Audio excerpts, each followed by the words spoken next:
ప్రభుత్వ విప్లు, శాసనసభ్యులు, ఈ పత్రికా సమావేశం ప్రధానంగా గత కొంతకాలంగా బీఆర్ఎస్ వాళ్ళు, నిన్న ఇవాళ బీజేపీ నాయకులు గోదావరి జలాల మీద నిర్మించిన కాళేశ్వరం ప్రాజెక్టు కరువు పరిస్థితుల్లో మహారాష్ట్రలో వర్షాల వల్ల గోదావరిలో పారుతున్న నీళ్లను ఎత్తిపోయాలి, రైతులను ఆదుకోవాలనే అంశాన్ని ప్రస్తావిస్తూ ప్రభుత్వాన్ని దోషిగా నిలబెట్టాలని బురద జల్లే రాజకీయం చాలా వేగంగా జరుగుతుంది. కేవలం బీఆర్ఎస్ నాయకులే ఈ ప్రయత్నం చేసి ఉంటే పెద్దగా మనం ఆలోచన చేయాల్సిన అవసరం లేదు. వాళ్ళ మాటలను అంత సీరియస్గా పరిగణలోకి కూడా తీసుకోవాల్సిన అవసరం లేదు. కానీ కొంతమందిని తెలంగాణ రిటైర్డ్ ఇంజనీర్ల ముసుగులో సూచన చేస్తున్నట్టుగా బీఆర్ఎస్ యొక్క రాజకీయ వాదనను ముందలబెట్టి, అదేవిధంగా బీజేపీ పార్లమెంట్ సభ్యుడు, గత బీఆర్ఎస్ ప్రభుత్వంలో మంత్రి, ముఖ్యంగా గోదావరి జలాల మీద నిర్మించిన కాళేశ్వరం ప్రాజెక్టులో జస్టిస్ ఘోష్ కమిషన్ విచారణ చేసిన ఈటల రాజేందర్ గారు కూడా బీఆర్ఎస్ తీసుకున్న వాదననే తీసుకొని ఈ ప్రభుత్వానికి విజ్ఞప్తి చేయడం జరిగింది. తక్షణమే గోదావరి జలాలను కన్నెపల్లి పంప ద్వారా ఎత్తిపోసి ఉత్తర తెలంగాణ రైతాంగం యొక్క సమస్యలను తీర్చడానికి ప్రభుత్వం ముందుకు రావాలి అని. ఈటల రాజేందర్ గారి పట్ల మాకెవరికి ఎలాంటి తక్కువ అభిప్రాయం కానీ లేకపోతే ఇతర అభిప్రాయాలు ఏం లేవు. రాజేందర్ గారు అంటే మాకు గౌరవమే, కానీ వారు మాట్లాడిన మాటల్ని గౌరవించే పరిస్థితి ఇప్పుడు లేదు.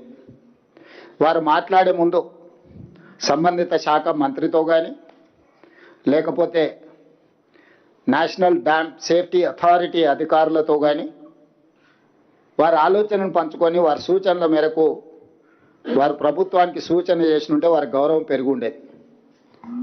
ఒక పక్కన ప్రభుత్వ మంత్రులను కానీ ఎన్డీఎస్ఏ చైర్మన్ కానీ ఎవరితో ప్రస్తావించకుండా కేవలం హరీష్ గారి సూచనల మేరకు, హరీష్ గారి విజ్ఞప్తి మేరకు ఈటల రాజేందర్ గారు మాట్లాడడం ద్వారా తన గౌరవాన్ని, మర్యాదను రాజేందర్ గారు పోగొట్టుకోవడం జరిగింది.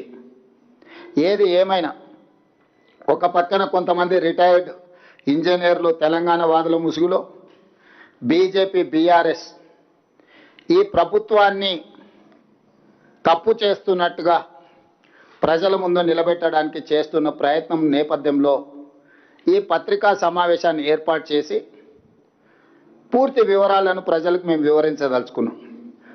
తద్వారా పాత్రికేయ మిత్రులకు కూడా వాస్తవాలను వివరిస్తే చర్చ సందర్భంగా ఎప్పుడైనా మీరు కూడా ప్రజలకు వివరించడానికి అవకాశం ఉంటుంది. కాబట్టి ఈరోజు ఈ అత్యవసర పత్రికా సమావేశాన్ని మేము ఏర్పాటు చేయడం జరిగింది. సరే, ప్రాణహిత చేవెళ్ల ప్రాజెక్టు ఊరు, పేరు, అంచనాలను మార్చడం, వీటి గురించి చాలా సందర్భాలలో చెప్పినా ఇప్పుడు అంత లోతుగా నేను వెళ్ళదలుచుకోలేదు. ఒక కట్ ఆఫ్ డేట్ తీసుకుందాం. జూన్ 21, 2019 నాడు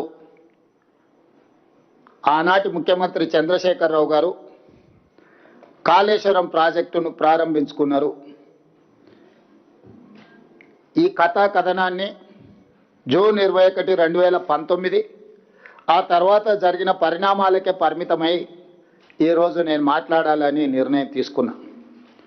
ఆనాడు మేడిగడ్డ, అన్నారం, సుందిల్ల, కన్నెపల్లి దగ్గర లక్ష్మి, సరస్వతి, పార్వతి పంపోజులు వీటి ప్రారంభోత్సవం చేసిన తర్వాత 18/5/2020 నాడు మేడిగడ్డ బ్యారేజ్ నిర్మాణంలో లోపాలు ఉన్నాయి, తక్షణమే ఈ లోపాలను సరిదిద్దండి,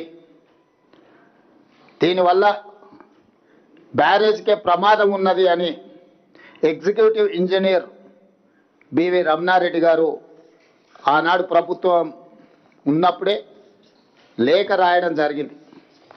స్పష్టంగా